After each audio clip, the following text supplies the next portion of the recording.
사울이 왕이 될 때에 40세라. 그가 이스라엘을 다스린 지 2년에 이스라엘 사람 3,000명을 택하여 그 중에서 2,000명은 자기와 함께 믹마스와 베델산에 있게 하고 1,000명은 요나단과 함께 베냐민 기브아에 있게 하고 남은 백성은 각기 장막으로 보내니라.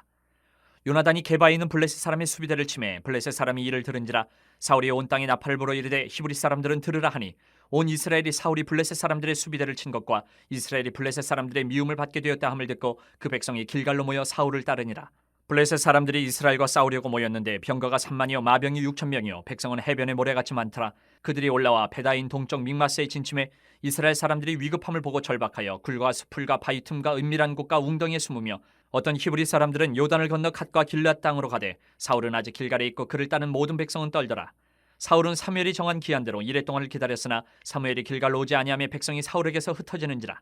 사울이 이르되 번제와 화목제물을 이리로 가져오라 하여 번제를 드렸더니 번제 드리기를 마치자 사무엘이 온지라. 사울이 나가 맞으며 문안하매 사무엘이 이르되 왕이 행하신 것이 무엇이냐 하니 사울이 이르되 백성은 내게서 흩어지고 당신은 정한 날 안에 오지 아니하고 블레셋 사람은 믹마스에 모였음을 내가 보았으므로 이에 내가 이르기를 블레셋 사람들이 나를 치러 길갈로 내려오겠거늘 내가 여호와께 은혜를 간구하지 못하였다 하고 부득이하여 번제를 드렸나이다 하니라. 사무엘이 사울에게 이르되 왕이 망령되이 행하였도다. 왕이 왕의 하나님 여호와께서 왕에게 내리신 명령을 지키지 아니하였도다. 그리하였었더라면 여호와께서 이스라엘 위에 왕의 나라를 영원히 세우셨을 것이거늘 지금은 왕의 나라가 길지 못할 것이라. 여호와께서 왕에게 명령하신 바를 왕이 지키지 아니하였으므로 여호와께서 그의 마음에 맞는 사람을 구하여 여호와께서 그를 그의 백성의 지도자로 삼으셨느니라 하고 사무엘이 일어나 길갈에서 떠나 베냐민 기브아로 올라가니라. 사울이 자기와 함께한 백성의 수를 세어보니 600명가량이라. 사울과 그의 아들 요나단과 그들과 함께한 백성은 베냐민 게바에 있고 블레셋 사람들은 믹마스에 진쳤더니 노략군들이 세 대로 블레셋 사람들의 진영에서 나와서 한 대는 오브라기를 따라서 수알 땅에 이르렀고 한 대는 베토론 길로 향하였고 한 대는 광야 쪽으로 스보임 골짜기가 내려다 보이는 지역길로 향하였더라. 그때 이스라엘 온 땅에 철공이 없었으니 이는 블레셋 사람들이 말하기를 히브리 사람이 칼이나 창을 만들까 두렵다 하였습니다. 온 이스라엘 사람들이 각기 보습이나 삽이나 도끼나 괭이를 버리려면 블레셋 사람들에게로 내려갔었는데 곧 그들이 괭이나 삽이나 쇠스랑이나 도끼나 쇠채찍이 무딜 때에 그리하였으므로 싸우는 날에 사울과 요나단과 함께한 백성의 손에는 칼이나 창이 없고 오직 사울과 그의 아들 요나단에게만 있었더라. 블레셋 사람들의 부대가 나와서 믹마스 어귀에 이르렀더라. 성도가 하나님을 섬긴다고 하면서 생활을 하다 보면 그 생활 가운데서 어려움이, 위기가 닥칠 때가 있습니다. 그때 하나님의 법을 어기게 되는 경우가 있는데 이것은 불신앙의 결과입니다. 하나님의 법을 지키기만 하면 하나님께서 결과적으로는 승리케 하실 것이다 라는 이 믿음이 연약해서 그때 자기의 방법을 찾아요. 인간 스스로의 방법을 찾아서 그것으로 뭔가 그 문제를, 위기를 극복해 보려고 하다가 하나님 앞에 범죄를 하게 되는 경우다라는 거죠. 오늘 본문에서 위기에 처한 사울 왕이 하나님의 법을 어기고 자신이 제사를 드림으로써 하나님께 진노를 받게 되는 이 모습을 보면서 이 사실을 우리가 깨닫게 되는 겁니다.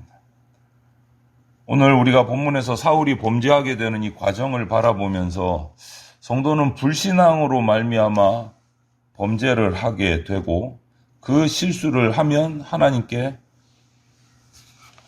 징계를 받게 된다. 이 단순한 상황을 보면서 왜 이렇게 단순한데 나도 이렇게 할까라는 그런 회개도 하고 그런 상황들이 참 우리를 나도 모르게 범죄로 빠져가게 하는구나 하는 것들을 깨달으면서 우리가 교훈을 받으면 좋겠습니다. 먼저 우리에게 찾아오는 위기가 있어요. 본문을 보면 사울이 이스라엘 왕이 된 지 2년 후에 블레셋 군대가 이스라엘을 침공하게 됩니다. 블레셋 군대는 정말 강하기도 강하고 숫자도 많고 이스라엘 백성의 입장에서 그들을 대적하기에는 정말 엄두가 나지 않을 너무 차이가 많이 나기 때문에 그런 상황이 되어서 오늘 5절 6절을 보면 이스라엘 백성은 겁에 질려서 여기저기 다 숨었어요. 어떤 사람은 요단강을 건너서 아예 그냥 도망을 가요. 이런 상황 속에서 사울왕은 사무엘 제사장을 기다립니다. 정한 기한 내에 오기로 한 제사장이 오지를 않아요. 그러니까 백성들이 더 요동을 하면서 흩어지기 시작합니다. 군대도 흩어지기 시작해요. 정말 위기인 겁니다. 큰 위기를 맞이한 겁니다. 사울왕은 사무엘 선지자를 의지했고 사무엘 제사장이 와서 하나님 앞에 제사를 드리고 이스라엘을 위해서 기도를 하면 우리가 나가서 승전할 수 있을 것이다. 이렇게 믿고 있었는데 사무엘이 오지 않습니다. 제사장이 와야 제사를 드리는데 오지를 않는 거예요. 불안해집니다. 점점 더 불안해져요. 어떻게 도움의 손길이 없어요. 어찌할 줄 모르고 있는 겁니다. 이 모습이 꼭 세상 속에 살다 보면 위기를 맞이한 성도의 모습과 같다라는 거예요. 어떻게 할 줄 모르는, 어찌할 줄 모르는, 아무도 도와줄 사람이 없고 하나님도 안 계신 것 같고 기도해도 하나님이 들으시는 것 같지도 않고 어떻게 해야 되나, 이렇게 해야 되나, 저렇게 해야 되나 안절부절하는 우리 성도하고 똑같은 모습이다라는 거예요. 그런데 이런 상황에서도 우리가 반드시 기억해야 될 것은 하나님께서 우리를 지켜보고 계신다라는 거예요. 내가 느끼기에 안 계시는 것 같고 도움을 받을 수 없는 것 같고 불안하고 초조하고 조급한데 그때조차도 하나님은 우리를 지켜보고 계신다라는 이 믿음을 꼭 가져야 된다. 흔들려서는 안 된다라는 거예요. 사람이 보기에는 하나님이 나를 살피시는 것 같지 않고 나를 떠나신 것 같고 그렇게 보일지라도 하나님은 잠시도 자신의 백성을 떠난 적이 없으시다라는 것을 우리가 알아야 돼요. 하지만 우리 인간의 불신앙은요, 정말 극단적인 어려움에 빠졌을 때는 다 잊어버리는 경우가 많아요. 나밖에 없는 것 같고 나 혼자밖에 없는 것 같고 그래서 그 위기를 자신만의 어떤 방법으로 모면하려고 하다 보면 불법을 행하게 되는 경우가 많다. 하지만 하나님께서 위기 속에서 우리를 지켜보고 계시고 그런 위기 속에 우리를 빠뜨리시는 것은 우리의 믿음을 연단시키기 위함이다라는 것을 우리가 잊지 말아야 됩니다. 사무엘이 오기로 한 날짜에 오지 않은 것이 그냥 오지 않았을까요? 그냥 심심해서 오지 않았을까요? 이유가 있다라는 거죠. 하나님의 연단하심 속에서 이 모든 것이 이루어지고 있다는 거예요. 그 뒤의 내용을 보면 그런 것이 되잖아요. 사무엘이 뭐라고 합니까, 뒤에? 이번 일을 잘 통과했으면 당신의 나라가 더 길어졌을 텐데 이렇게 얘기를 하는 경우가 있습니다. 장면이 있잖아요. 여러분, 우리가 잊지 말을 것은 어떤 일이 있어도 하나님께서는 자신의 백성을 지키고 계시다라는 거예요. 위기를 맞이한 성도의 바른 자세는요, 나를 지켜보고 계시는 하나님을 믿는 거예요. 흔들림 없이 믿는 거. 그리고 그 하나님을 의지하는 게 위기를 맞이한 성도의 올바른 자세다라는 것을 우리가 꼭 기억해야 됩니다. 그것이 구원받는 방법이다. 그런데 오늘 사울왕은 어떻게 했습니까? 기다리는 사무엘 선지자는 오지 않고 약속한 시간에 백성들은 뿔뿔이 흩어지는 이 위기 상황에 이르자 당황합니다. 조급해집니다. 불안해집니다. 왜? 군대가 다 흩어지면 블레셋과 싸울 수 없기 때문에. 그래서 사울은 백성들의 마음을 진정시키고 흩어지는 것을 막으려고 자신이 제사장도 아님에도 불구하고 하나님 앞에 번제를 드려요. 제물을 가져오라고 해서. 그리고 제사가 딱 맞춰지자 사무엘 제사장이 도착을 합니다. 이 모습을 본 사무엘이 사울왕의 이런 행동을 책망을 합니다. 그때 사울의 또 반응도 참 중요해요. 사울의 반응은 뭐였습니까? 어쩔 수 없었다. 불가피했다. 어쩔 수 없어서 내가 제사를 드렸다.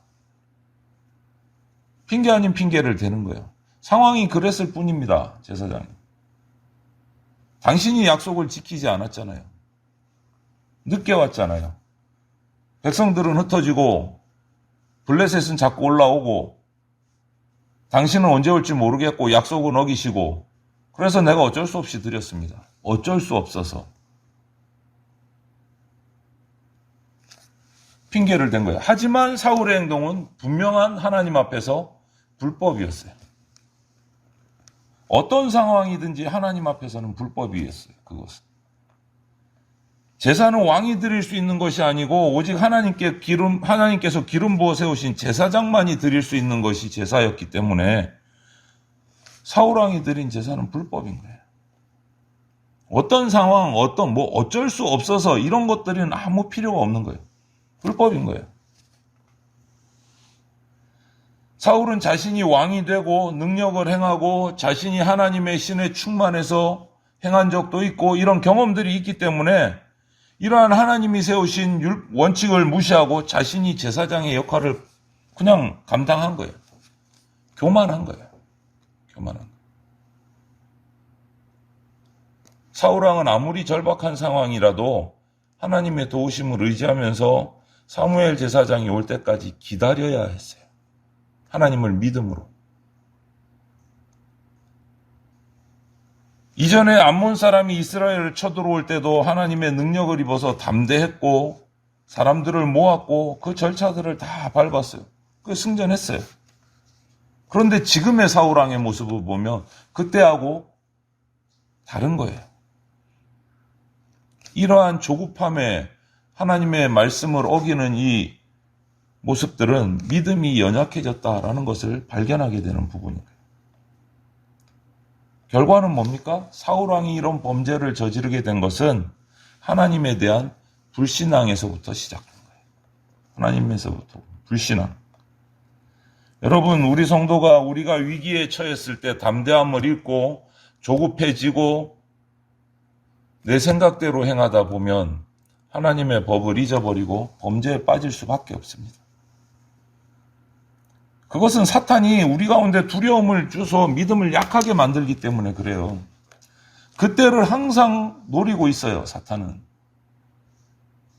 우리가 조급해질 때, 믿음이 약해질 때, 하나님을 향한 마음들이 흔들릴 때를 노리고 있어요.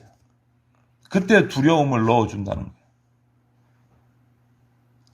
우리가 어떤 상황에도 불구하고 하나님의 말씀을 따라서 하나님과 함께 하면 승리할 수 있다라는 믿음이 있어야만 이런 사탄과의 영적 전쟁에서 승리할 수 있습니다. 사탄은 우리 성도들을 항상 위협하고 믿음에서 떨어져 나가게 만들려고 애쓰고 있는 것이 사탄이에요. 사탄이 하는 일이 그거예요. 하나님으로부터 우리를 떨어뜨리는 것. 그래서 우리 삶 속에 계속 위기가 찾아오는 겁니다. 우리가 조금만 틈을 보여도 두려움을 넣습니다. 흔들리게 합니다. 하지만 그럴 때마다 하나님의 말씀을 기억하고 그 말씀을 지킴으로 우리는 하나님의 구원을 체험해야 돼요. 위기가 기회가 되도록 만들어야 됩니다. 그리고 잊지 말아야 될 것 한 가지 더는 이렇게 하나님의 말씀을 지키면 구원받지만 하나님의 말씀을 지키지 못하고 불신앙의 자리로 나가게 되면 하나님으로부터 징계를 받는다. 오늘 사울의 결과를 보십시오. 불신앙으로 인해서 범죄한 것에 대해서 사무엘이 하나님의 징벌을 선포를 합니다. 말씀을 잘 지켜 행하면 그 왕위가 영원히 세워질 것이라고 했는데 그가 범죄했기 때문에 그의 나라가 길지 못할 겁니다. 그를 대신해서 다른 사람을 왕을 세울 거다라는 말이죠. 사울 임금은 백성들이 자기의 왕권을 인정하지 않고 흩어지고 두려워하고 조급해지고 그런 상황에서 자신의 권위를 지키기 위해서 자신이 할 수 없는 제사를 자신이 드렸어요. 하나님께서는요, 당신의 말씀을 무시하는 자에게 내렸던 축복까지도 걷어가십니다. 순종하지 않는 자에게는 이미 내렸던 축복도 걷어가신다는 것. 이것이 불신앙에 대한 하나님의 심판이다라는 거 우리가 꼭 기억해야 됩니다. 우리는 자신이 내가 예수를 믿어서 구원받은 백성이다 라는 것을 기억해야 되고 또 기억하면서도 그것이 교만으로 가서는 안 되고 방자하게 행해서도 안 됩니다. 내가 구원받고 하나님의 백성이 되었기 때문에 오히려 하나님 앞에서 더 두렵고 떨리는 마음으로 나에게 이미 내려주신 은혜와 축복을 잘 간직하면서 살아야 돼. 오히려 더 겸손해져야 된다. 하나님의 은혜를 체험하고도 하나님의 말씀을 어겨서 불신앙에 빠지는 사람은요, 하나님을 욕되게 하는 겁니다. 어떤 위기나 환란이 닥쳐도 오직 하나님의 말씀을 지켜서 이미 받은 은혜들을 잘 간직하는 우리가 되어야 됩니다. 우리의 신앙은요, 평안할 때보다 위기에 처했을 때 나타납니다. 위기 가운데. 위기 속에서 담대하게 하나님을 의지하고 하나님의 말씀을 지키는 자가 진짜 믿음을 가진 자래요. 진짜 승리자가 되는 겁니다. 우리가 하나님의 약속을 받은 자로, 하나님의 구원을 받은 자로 우리 모두가 어떤 상황에서도 당황하지도 말고 두려워하지도 말고 조급해하지도 말고 오직 믿음으로 이 시간에도 나를 지켜보고 계신다는 그 하나님의 그 약속을 믿음으로 하나님의 말씀대로 살아서 풍성한 하나님의 은혜를 누리는 주님의 백성들이 다 되시기를 축원을 드립니다.